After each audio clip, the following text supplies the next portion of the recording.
మన నిర్మలా సీతారామన్ గారు కానీ అదే పనిగా ఉద్దేశంగా జీవీఎల్ నరసింహారావు గారు మన స్థానిక నాయకులతో పాటు ఇక్కడికి వచ్చేసి మన రాష్ట్రంలో కూడా ఏ విధంగా వ్యవసాయ విధానం జరుగుతుంది, గతం పరిస్థితులేమి, ఈరోజు పరిస్థితులేమి సవివరంగా చెప్పే ఉద్దేశమే ఈ కార్యక్రమం. అందులో 3 బిల్లులు ఎఫ్పిఓ రైతులకు గ్రూపుగా ఏర్పడి ఫార్మర్స్ ప్రొడక్షన్ ఆర్గనైజేషన్ 11 మంది డైరెక్టర్లు ఉంటారు. అందులో క్షమించాలి, మన గౌరవ శాసన మండలి సభ్యులు శ్రీ వాకాటి నారాయణ రెడ్డి గారిని వేదిక మీదకి సగౌరవంగా ఆహ్వానిస్తున్నాం. వాకాటి నారాయణ రెడ్డి గారిని వేదిక మీదకి రావాల్సిందిగా కోరుతున్నాం. ఆదినారాయణ గారు.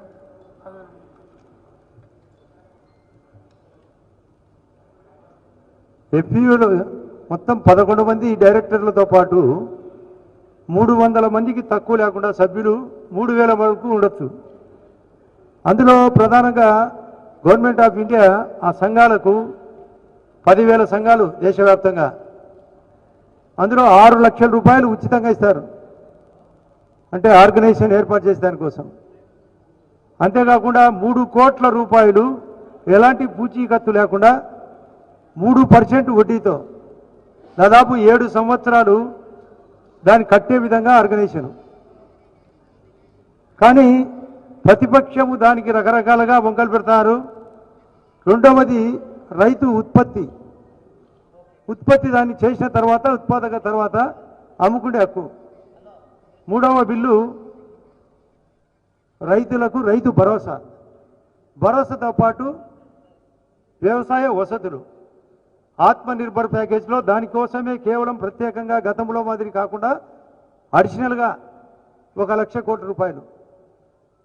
అందులో ఈ విధంగా మన ప్రధానమంత్రి మోడీ గారు చట్టం కూడా బిల్లులను తర్వాత చట్టం కూడా చేయడం జరిగింది. 2 అటు రాజ్యసభలో కానీ లోకసభలో కానీ.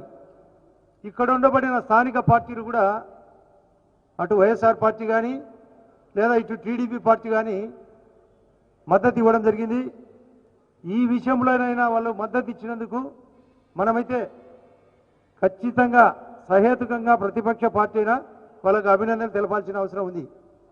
మిగతా విషయాలు వ్యతిరేకం అంటే వ్యతిరేకము, అనుకూలత అయితే అనుకూలత, అవి రకరకాలుగా ఉన్నాయి సమస్యలు.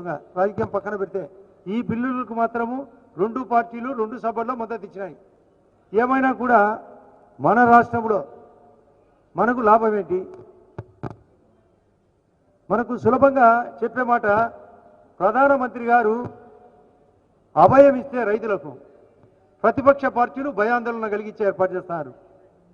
ఒకవైపు ధీమా అంటే అష్యూరెన్స్ రైతులకు, ఒకవైపు బీమా సౌకర్యం, ఒకవైపు లోకల్ మండీలు ఉంటాయి, ఉండవని చెప్తారు వాళ్ళు, అంటే లోకల్గా కొనొచ్చు.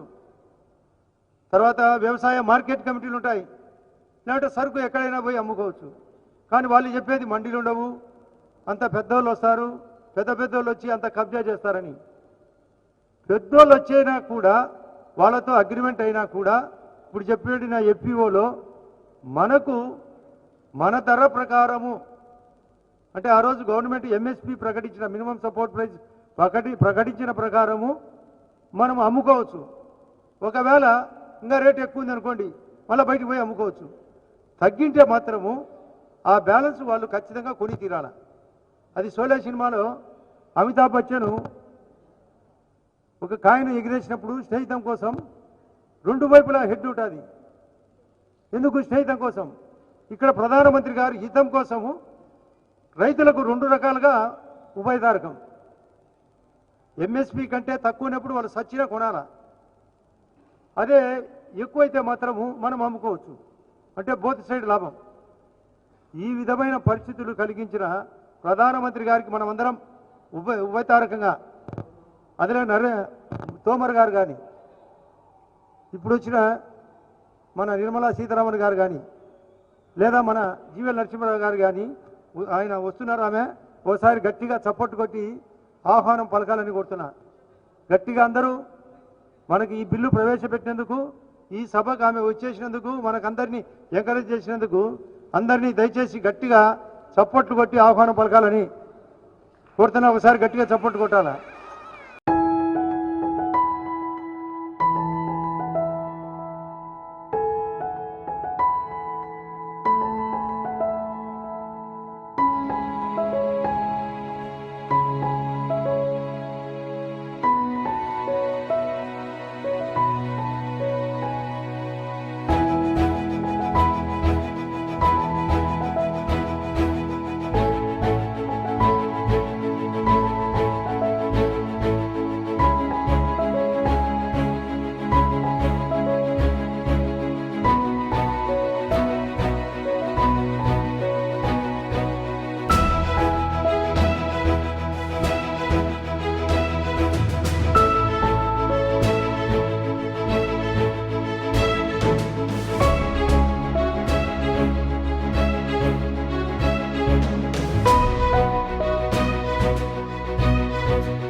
ఇప్పుడు మన భారతీయ జనతా పార్టీ రాష్ట్ర కిసాన్ మోర్చా అధ్యక్షులు శ్రీ శశిభూషణ్ రెడ్డి గారిని ప్రసంగించ కోరుతున్నాం.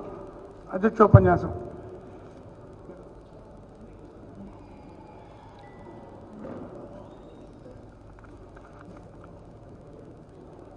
ఈరోజు పార్లమెంట్లో 3 వ్యవసాయ బిల్లులు చట్టమై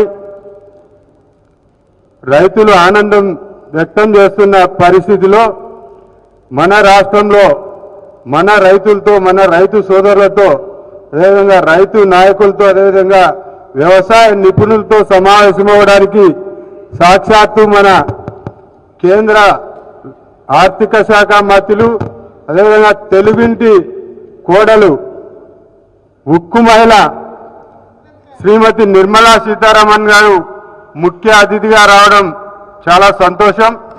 వారికి భారతీయ కిసాన్ మోర్చా ఆంధ్రప్రదేశ్ తరఫున ప్రత్యేకంగా ధన్యవాదాలు, అభినందనలు తెలియజేస్తున్నా. అదేవిధంగా ఈ కార్యక్రమానికి విచ్చేసిన రాజ్యసభ సభ్యులు శ్రీ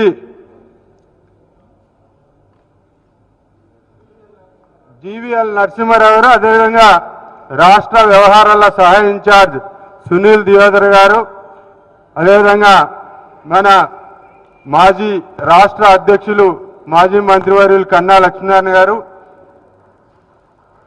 ఎమ్మెల్సీ రాష్ట్ర ప్రధాన కార్యదర్శి శ్రీ మాధవ్ గారు, అదేవిధంగా మాజీ మంత్రివర్యులు శ్రీ ఆదినారాయణ రెడ్డి గారు, శాసన మండలి సభ్యులు శ్రీ వాకాటి నారాయణ రెడ్డి గారు, రాష్ట్ర ప్రధాన కార్యదర్శులు సూర్యనారాయణ రాజు గారు, అదేవిధంగా లోకుల గాంధీ గారు, మరొక మాజీ మంత్రివర్యులు బీజేపీ రాష్ట్ర ఉపాధ్యక్షులు రావేల కిషోర్ బాబు గారు, ఈ కార్యక్రమానికి చేసిన రైతు నాయకులు సోదరులు, అదేవిధంగా వ్యవసాయ రంగ నిపుణులు, భారతీయ జనతా కిసాన్ మోర్చా నాయకులందరికీ నా హృదయపూర్వక నమస్సుమాంజలు. ఈరోజు మనం చూస్తూనే ఉన్నాం, కేంద్రంలో మన ప్రధానమంత్రి నరేంద్ర మోడీ గారు ప్రియతమ నాయకులు ఈరోజు రైతుల ఆదాయం రెట్టింపు చేయాలనే సంకల్పంతో గత 6 సంవత్సరాల నుంచి అనేక కార్యక్రమాలు, అనేక రైతు సంక్షేమ కార్యక్రమాలు చేపట్టడం జరిగింది. ముఖ్యంగా ప్రధానమంత్రి ఫసల్ బీమా యోజన, దాని ద్వారా రైతుకు బీమా కలిగింది. ఈరోజు పంట నష్టమైతే రైతు ఈరోజు నష్టపరిహారం పొంది క్లెయిమ్లు పొందే పరిస్థితి ఈరోజు చూస్తా ఉన్నాం. గత ప్రభుత్వ పాలనలో వ్యవసాయ బీమా మనం పాలసీ ప్రీమియం చెల్లించినా కూడా ఏళ్ల తరబడి మనం ఎదురు చూసేవాళ్ళం. నాకు ఒక ఉదాహరణ, 2012-13 సంబంధించి రాయలసీమ శనగ రైతులకు దాదాపు 160 కోట్ల బీమా రావాల్సి ఉంటే దాదాపు మొన్న ఒక నెల కిందట మొత్తం మంజూరైంది. అంటే దాదాపు 8-10 ఏళ్ళు పడతా ఉంది. కానీ ఇప్పుడు ప్రధానమంత్రి ఫసల్ బీమా యోజన వచ్చిన తర్వాత మనకు నష్టపరిహారం వెంటనే 6 నెలలలోపు పూర్తి క్లెయిమ్ మనకు వస్తూ ఉంది. అదేవిధంగా సమ్మాన్ యోజన ద్వారా మన రైతులకు 3 నెలలకు ఒకసారి 2,000 రూపాయలు మన అకౌంట్లో డైరెక్ట్గా ఢిల్లీ నుంచి మన అకౌంట్లో జమ అవుతా ఉంది. ఈ విధంగా అనేక సంక్షేమ కార్యక్రమాలు మన ప్రియతమ ప్రధానమంత్రి నేతృత్వంలో మన రైతులకు గిట్టుబాటు ధర కల్పించాలి. అదేవిధంగా దళారీ వ్యవస్థ నిర్మూలన కావాలి. అదేవిధంగా రైతు ఆదాయం రెట్టింపు కావాలని చెప్పి ఈరోజు అనేక కార్యక్రమాలు చేపట్టారు. ఈరోజు పార్లమెంట్లో 3 బిల్లులు ఏవైతే పాస్ అయ్యాయో, చట్టం అయ్యాయో, ఆ బిల్లుల ద్వారా రాబోయే రోజుల్లో రైతు మరింత ఉన్నత స్థానానికి ఎదుగుతారు. ఈ దేశంలో రైతు తన ఛాతీ విడుచుకొని నడిచే సందర్భం వస్తుంది ఈ 3 బిల్లుల ద్వారా. కాబట్టి ఈ దళారీ వ్యవస్థ నిర్మూలన అయ్యే విధంగా, రైతు ఆదాయం రెట్టింపు అయ్యే విధంగా ఈ 3 బిల్లులు ఏవైతే పార్లమెంట్లో చట్టం అయ్యాయో వాటి గురించి వివరించడానికి, మనతో కలిసి ఆ విషయాలు చర్చించడానికి ఈ మన కేంద్ర ఆర్థిక శాఖ మంత్రులు స్వయంగా రావడం జరిగింది. నిన్న తమిళనాడులో రైతులతో వారు మమేకమై అక్కడ వారికి విషయాలు తెలియజేసి ఈరోజు మన ఆంధ్రప్రదేశ్కు రావడం చాలా అదృష్టం. వారు ఆత్మ నిర్భర్ ఏదైతే కరోనా కష్టకాలంలో ఈ దేశం ఆర్థికంగా గట్టెక్కించడానికి దాదాపు 20 లక్షల ఆర్థిక ప్యాకేజీని ప్రకటించారు. 3 రోజులు ఆ విషయాలన్నీ చెప్పడానికి కూడా వారికి చాలా సమయం పట్టింది. అన్ని సంక్షేమాలు, అన్ని లాభాలు మన భారతదేశానికి కలిగించేందుకు నరేంద్ర మోడీ గారి నాయకత్వంలో ఆర్థిక శాఖ మంత్రిగా వాళ్ళు కృషి చేస్తున్నందుకు మన ఆంధ్రప్రదేశ్ రైతుల తరపున, మన ఆంధ్రప్రదేశ్ భారతీయ జనతా కిసాన్ మోర్చా తరపున కన్స్ట్రక్షన్ రంగాలలో దశాబ్దపు అనుభవంతో కస్టమర్ల మరియు శ్రేయోభిలాషుల మన్ననలను, నమ్మకాన్ని గెలుపొందిన సంస్థ విఆర్ఆర్ కన్స్ట్రక్షన్స్. నాణ్యతకు, నమ్మకానికి మారుపేరు VRR constructions. Independent houses, apartments, villas, అన్ని రకాల హంగులతో అలరించే అద్భుతమైన వెంచర్స్ తో పాటు అందరికీ అందుబాటు ధరలో సొంత ఇంటి కలను సాకారం చేసే నమ్మకమైన సంస్థ VRR constructions. Please visit VRR constructions, Varatex Plaza near Radhika Theatre, ECL X Road, Hyderabad. Call to 9100885552, 9100885559. వారికి ప్రత్యేక ధన్యవాదాలు తెలియజేస్తున్నాను. దాదాపు ఆత్మ నిర్భర్ పథకంలో భాగంగా వ్యవసాయ మౌలిక సదుపాయాల అభివృద్ధి కోసం దాదాపు 1,00,000 కోట్లు ప్రకటించడం జరిగింది. వారికి ఆ విషయంలో కూడా రైతుల తరపున నేను ధన్యవాదాలు తెలియజేసుకుంటున్నా. కాబట్టి రాబోయే రోజుల్లో ఈ విషయాలన్నీ మనం ఈ చట్టం గురించి కొంతమంది రాజకీయ నాయకులు కేవలం రైతుల ఓట్లను కొల్లగొట్టే పరిస్థితి దాదాపు 70 సంవత్సరాల నుంచి చూస్తున్న పరిస్థితిలో మన ప్రధానమంత్రి వర్యులు రైతుల ఆదాయం రెట్టింపు చేయాలని ఈరోజు ఈ బిల్లులు తీసుకురావడం, కొన్ని ప్రతిపక్షాలు కొన్ని ప్రాంతీయ పార్టీలు వీటిని వ్యతిరేకిస్తున్న సందర్భంలో మన ఆర్థిక శాఖ మంత్రులు మనకు అన్ని విషయాలు తెలియజేస్తారు. కాబట్టి ఈ విషయాలన్నీ కూడా వారు మనతో ఈ విషయాలు మనకు తెలియజేస్తారు సవివరంగా. రాబోయే రోజుల్లో మనం కూడా ఒక కరపత్రాన్ని భారతీయ జనతా కిసాన్ మోర్చా అదేవిధంగా భారతీయ జనతా పార్టీ ఆంధ్రప్రదేశ్ ఆధ్వర్యంలో ప్రతి గడపకు తీసుకోవాల్సిన అవసరం ఉంది. ఎందుకంటే రాబోయే రోజుల్లో రైతు తన ఉత్పత్తిని దేశంలో ఎక్కడైనా అమ్ముకునే వెసులుబాటు ఉంది. కానీ ప్రతిపక్షాలు కుట్ర చేస్తా ఉన్నాయి. రైతు ఇందాక కొంతమంది మిత్రులు అడిగారు, చిన్న సన్నకారు రైతులు ఏ విధంగా పోయి అమ్ముకుంటారని. స్థానిక మార్కెట్లో రేట్లుంటే వారు ఇక్కడే అమ్ముకోవచ్చు. ఆ మార్కెట్లు ఎక్కడ కూడా అన్నీ కూడా ఉంటాయి. ఎవరికి ఎటువంటి ఇబ్బంది లేకుండా ఇక్కడ ధర ఉంటే ఇక్కడ అమ్ముకోవచ్చు, లేకుంటే మన ఢిల్లీలో ధర ఉంటే మన ఢిల్లీలో కూడా అమ్ముకునే అవకాశం ఉంది. ఈ మధ్య ప్రత్యేకంగా కేంద్ర ప్రభుత్వానికి మరొకసారి వారికి ధన్యవాదాలు చెప్పుకోవాలి. ఎందుకంటే అనంతపురం నుంచి కేవలం రైతుల కోసం అక్కడ పండ్ల తోటలు ఎక్కువ విస్తీర్ణంలో ఉంటాయి. కాబట్టి ఆ పండ్ల తోటల రైతులకు కానీ కూరగాయలు ఇప్పుడు మదన్పల్లిలో టమోటాలు దేశమంతటికి అక్కడ సరఫరా చేయడం జరుగుతుంది. కాబట్టి ఈ విషయాలన్నీ దృష్టిలో పెట్టుకొని మన అనంతపురం జిల్లా నుంచి ఢిల్లీ వరకు కిసాన్ రైలును ప్రవేశపెట్టడం జరిగింది గత నెలలో. కాబట్టి సోదరులారా, మరోసారి మన కేంద్ర ప్రభుత్వానికి మన మంత్రివర్యులకు ప్రత్యేక ధన్యవాదాలు తెలియజేసుకోవాలి. ఎందుకంటే కిసాన్ రైలు ద్వారా రైతు ఈరోజు సులభంగా ఢిల్లీ వరకు మన ఉత్పత్తిని రవాణా చేసుకునే అవకాశం ఉంది. కాబట్టి వారికి ప్రత్యేక ధన్యవాదాలు తెలుపుతూ మరొకసారి ఈ ఆంధ్రప్రదేశ్ రైతులకు ఈ దేశ రైతులకు నరేంద్ర మోడీ గారు శుభాకాంక్షలు తెలియజేశారు. ఈ చట్టాలు బిల్లు రూపంలో ఈ చట్టాలు మనకు అమల్లోకి వచ్చినందుకు భారతదేశ రైతులకు అందరికీ వారు శుభాకాంక్షలు తెలియజేస్తారు. మనం కూడా వారికి మన ఆంధ్రప్రదేశ్ నుంచి వారికి ప్రత్యేకంగా అభినందనలు ధన్యవాదాలు తెలియజేసుకుంటూ నాకు ఈ అవకాశం ఇచ్చిన అందరికీ ధన్యవాదాలు తెలియజేసుకుంటూ సెలవు తీసుకుంటాను. భారత్ మాతాకి. ఇప్పుడు మనమంతా ఎదురు చూస్తున్న మన భారత ప్రభుత్వ విత్త మంత్రి ఉక్కు మహిళ శ్రీమతి నిర్మలా సీతారామన్ గారు మన ఈ చట్టాల గురించి వ్యవసాయ చట్టాల గురించి వారు మాట్లాడతారు కూలంకషంగా. కాబట్టి అందరూ కూడా ఈ విషయాలు ఏదైనా క్షుణ్ణంగా మీరు కూడా కొంత నోట్ చేసుకొని రాబోయే రోజుల్లో మనం ప్రతి గడపకు అభియాన్ ద్వారా మనం వెళ్లాల్సిన అవసరం ఉంది. కరపత్రాలు ఇవ్వాల్సిన అవసరం ఉంది.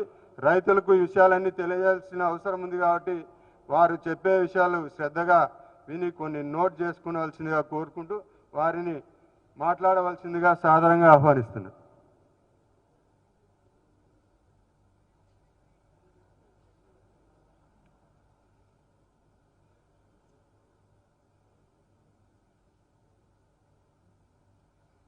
అందరికీ నమస్కారం. భారతీయ జనతా పార్టీ ఆంధ్రప్రదేశ్ పెద్దలందరూ విచ్చేసి ఉన్నారు, నా ముందు ఉన్నారు, డయస్లో ఉన్నారు. అది కాకుండా మీడియా మీ అందరికీ నా నమస్కారాలను చెప్తూ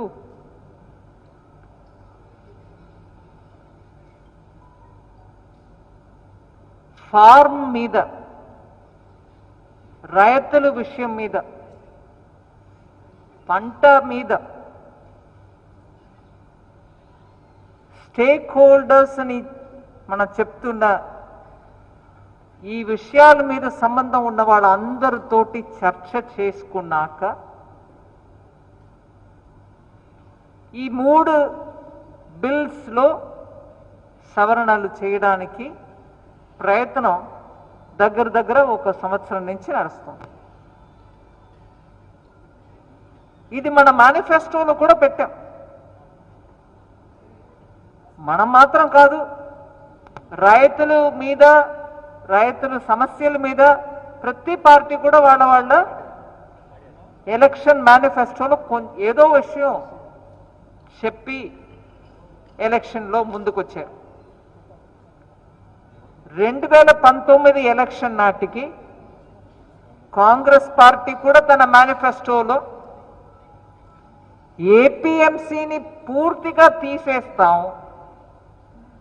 రైతులు తన పంటని ఎగుమతి చేయడానికో లేకపోతే ఒక్క రాష్ట్రం నుంచి ఇంకో రాష్ట్రానికి వ్యాపారం చేసుకోవడానికి తీసుకెళ్ళడానికో మేము చెయ్యాల్సిన ప్రతి స్టెప్ని కూడా తీసుకుంటామని వాళ్ళ మేనిఫెస్టోలో కూడా పెట్టారు. ఈ సవరణల ద్వారా మనం ఏం చేస్తున్నాం? అది నేను వివరంగా చెప్పే ముందు ఒక విషయం మనం అర్థం చేసుకోవాలి. ఇప్పుడు మోదీ గారు ఖచ్చితంగా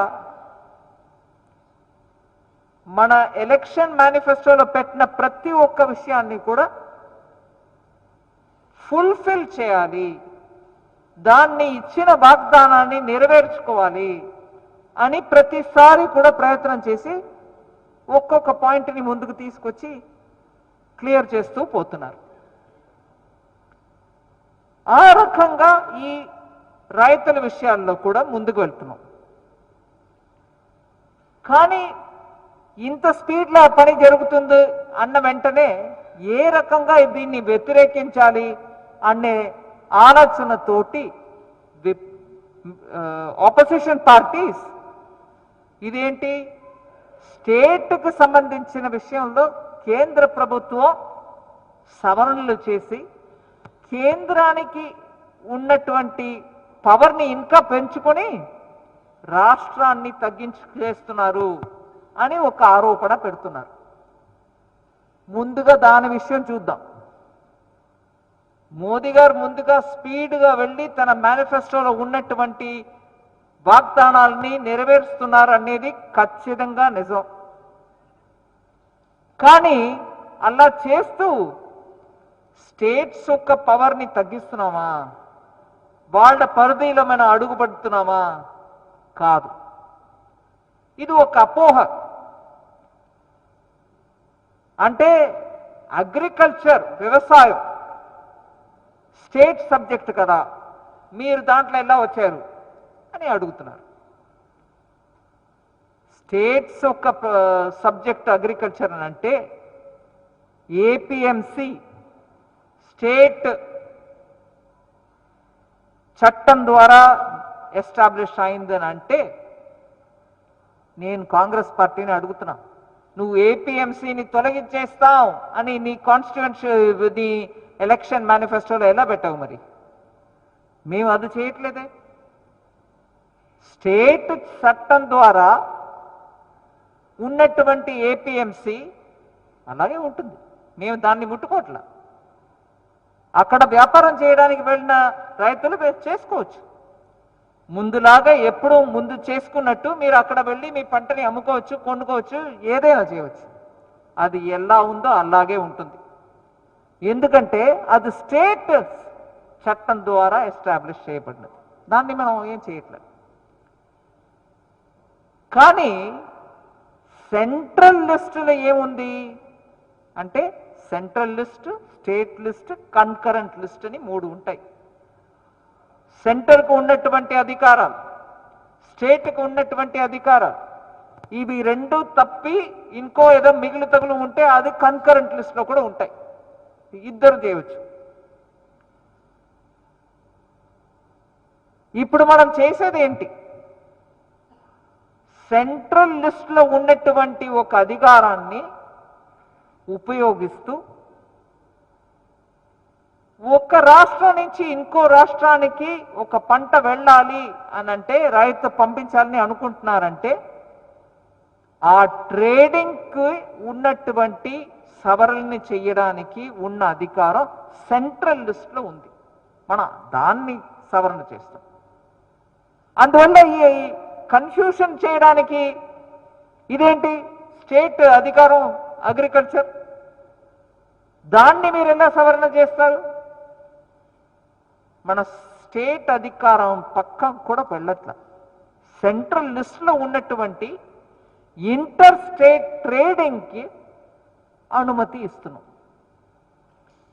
రైతు ఇక్కడి నుంచి బియ్యం బెంగాలుకి పంపిస్తున్నాడు, లేదు ఇక్కడి నుంచి కాయకూరలు, అరటిపళ్ళు, మామిడి పళ్ళు పంజాబ్కు పంపిస్తున్నారు, పంపించవచ్చు. ఇలా పంపించడం వల్ల మనకి ఏం ఆదాయం? ఇప్పుడు పంపించలేరు. ఇక్కడ మీరు అమ్మి, ఇక్కడ ఉన్న మధ్యవర్తులు అది కొని, ఇక్కడి నుంచి వాళ్ళు వేరే స్టేట్కి పంపించి, ఇలా ఒక 2, 3, 4 లేయర్ దాటాలి. దాంట్లో ఒక్కొక్క లేయర్లు దానికి ఖర్చు యాడ్ చేస్తూ పోతారు. ఖర్చు కలుపుకొని పోతే అక్కడ ఒక ధరల అమ్ముడు పోయే ఒక ప్రోడక్ట్ ఇక్కడ అంత రేటు మీకు తక్కువ రేట్లో కొనుక్కుంటేనే అతనికి ఆదాయం ఇన్ని స్టేజెస్ దాటిపోవడానికి. ఇప్పుడు అది కాదు విషయం. ఇప్పుడు మీరు ఉన్న చోట్ల నుంచే వేరే ఒక మా రాష్ట్రంలో అమ్మానంటే మీరు ఏ రేటు ఫిక్స్ చేసుకుంటున్నారో ఆ రేటుకి అమ్ముకోవచ్చు. ఇప్పుడు ముందు నేను చెప్పినట్టు మీరు ఇక్కడి నుంచి హర్యానాలోను పంజాబ్లోను అమ్మడానికి వెళ్తే ఆ మార్కెట్ యార్డ్ ఏదైతే ఉందో ఏపీఎంసీ ద్వారా అగ్రికల్చరల్ ప్రొడ్యూస్ మార్కెట్ కమిటీ ద్వారా ఉన్నట్టు మార్కెట్ యార్డ్లో వెళ్తే అక్కడ ఉన్న పరిస్థితి చెప్తున్నా, అన్ని రాష్ట్రాల్లో అలా ఉంటుంది నేను అన్నట్ల. ఆ మార్కెట్ యార్డ్కు ఒక 3% ట్యాక్స్ పన్ను, అది కాకుండా ఇంకొక 3% పన్ను అగ్రికల్చరల్ ఇన్ఫ్రాస్ట్రక్చర్ కోసం అని ఆ రాష్ట్రంలో వాళ్ళు పెడుతున్నారు. అది కాకుండా 2-2.5% మధ్యవర్తుల కోసం ట్యాక్స్, మొత్తం కలిపి 8-8.5% వరకు పన్నులకే పోతాయి. అందువల్ల రైతు ఇక్కడి నుంచి పంపించిన ఆ పండ్లు పోను మీకు మినహాయించి ఇచ్చిన డబ్బు మీకు దొరుకుతుంది. కానీ ఇప్పుడు చేసిన సవరణలో మనం ఏం చెప్తున్నామంటే అది ఉన్నట్టే ఉండని, కానీ నువ్వు వేరే రాష్ట్రం నుంచి వచ్చి లేదా మీ రాష్ట్రంలోనే ఉండి ఆ ఏపీఎంసీ యార్డ్ లోపల కాదు దాని బయట వ్యాపారం చేసుకుంటే ఈ పన్నులు మీ మీద వర్తించదు. ఇది రైతుకు మంచిదా చెడ్డదా? మంచిదనేది రైతుకు అర్థం అవుతుంది, కానీ ఆ మధ్యవర్తులకే నొప్పి పుట్టింది. ఇదేంట్రా బాబు, ఇప్పుడు రైతు ఇక్కడ రాకుండా అక్కడి నుంచే వ్యాపారం చేసేస్తే ఏమవుతుంది? సెరెనిటీ మోడల్ హై స్కూల్ విద్యార్థులకు అమ్మఒడి, సామాన్యులకు అందుబాటులో ఉన్న బడి సెరెనిటీ. మేడ్చల్ జిల్లాలో మేటిగా నిలిచి సాటిలేని ఫలితాలను సాధిస్తున్న నంబర్ 1 స్కూల్ సెరెనిటీ. మా ప్రత్యేకతలు ప్రతి విద్యార్థి పట్ల వ్యక్తిగత శ్రద్ధ, activity based learning and digital classrooms, computer lab, 100% ఫలితాలు, sports and cultural activities, yoga, abacus మరియు Vedic maths education. Please visit Serenity Model High School, Nagaram. Admissions are in progress. Call 040-271-46899 and 040-271-48699.